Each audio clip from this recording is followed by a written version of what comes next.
Let's be honest. You turn on the news, you scroll through your feed, and you see the chaos. You feel the instability in the world, maybe even in your own life. You hear about wars, political drama, and economic fears, and it's easy to start believing that no one is truly in control. It can feel like we're all on a ship without a captain, just being tossed around on a raging sea. We hold on to the idea that God is sovereign, that He's in charge. But what does that actually mean for your Monday morning? For your anxiety about the future? For the very fabric of your life? You might think you have a handle on it, but there's a single verse in the Psalms that pulls back the curtain on what divine authority really is. This isn't some dusty, abstract idea about a distant king on a faraway throne. This is about a present, active, all-encompassing reality that has the power to change everything. The verse is Psalm 103:19, and it declares, "The Lord has established His throne in the heavens, and His kingdom rules over all." This one sentence reveals a truth about God's power that most of us skim right over, and truly getting it will fundamentally shift how you see the world and your place in it. Let's break this verse down because every single word here is loaded with meaning. First up, the Lord has established His throne in the heavens. That word established doesn't just mean He put it there. It means it's fixed, it's firm, it's permanent and unshakable. Think about earthly kingdoms for a second. Thrones rise and fall, dynasties crumble, governments get overthrown.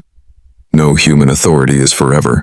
But God's throne isn't up for election, it can't be overthrown by a revolution, and it doesn't wear out with time.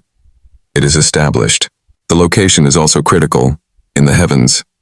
This points to a place of ultimate power, far above any earthly limitation. This throne isn't in Washington or London or Beijing, it's in the control room of the universe. From that vantage point, God's perspective is total. He sees the end from the beginning. His rule isn't just a reaction to crisis. He is governing all things according to His perfect will. The image of a heavenly throne is meant to give us a sense of profound stability and unchanging dominion. While everything on earth can feel like shifting sand, this verse anchors us to the fact that the ultimate authority in the universe is completely secure. And this isn't a one-off idea. The prophet Isaiah saw the Lord seated on a high and exalted throne, Isaiah 6:1. And in the New Testament, John has a vision of that very same throne room, showing the continuity of God's reign through all of history, Revelation 4:2. This isn't just poetry, it's a foundational truth. The ultimate power in the universe isn't up for grabs. It has been established, and it cannot be moved. Now the second half of the verse takes this mind-blowing reality and expands it even further. And His kingdom rules over all. This is where the sheer scale of God's authority should take your breath away. The word all means exactly what it says, all. It covers every galaxy, every nation, every person, every single molecule.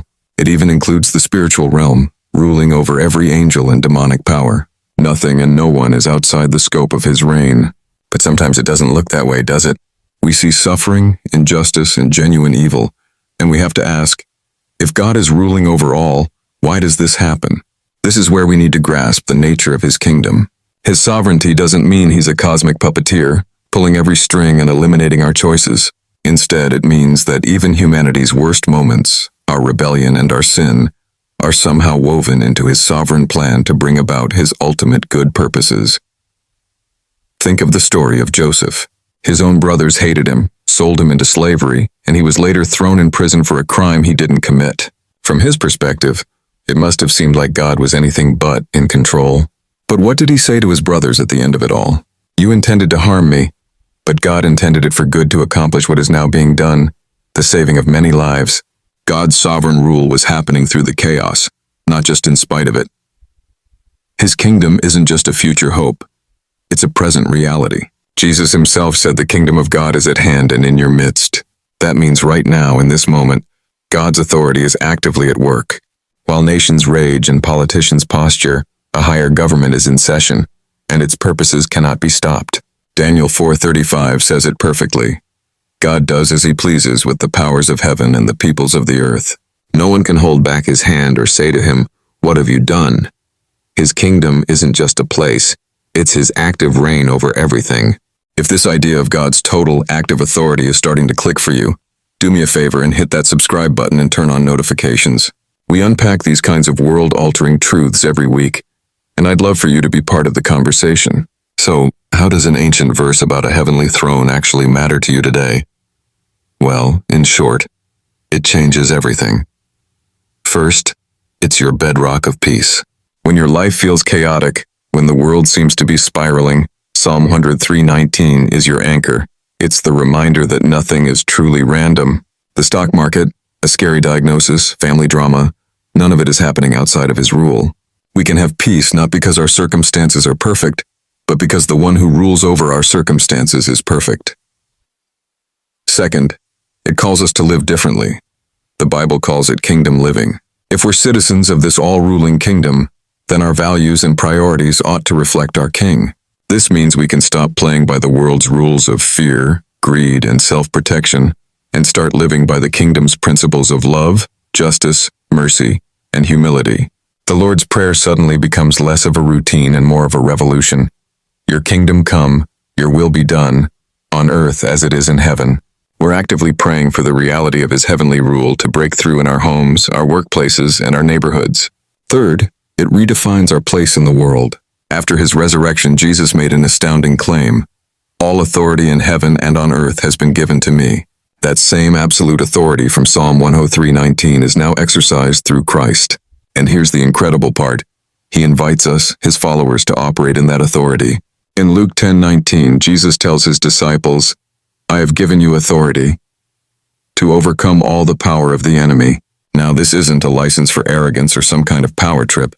It's an empowerment for a purpose, to advance his kingdom. It's the confidence to pray bold prayers, knowing the King of the universe is listening. It's the strength to resist temptation, knowing we don't fight alone. It's the courage to share the gospel, knowing it's the message that rescues people from darkness and brings them into the kingdom of his Son. We aren't meant to be passive subjects.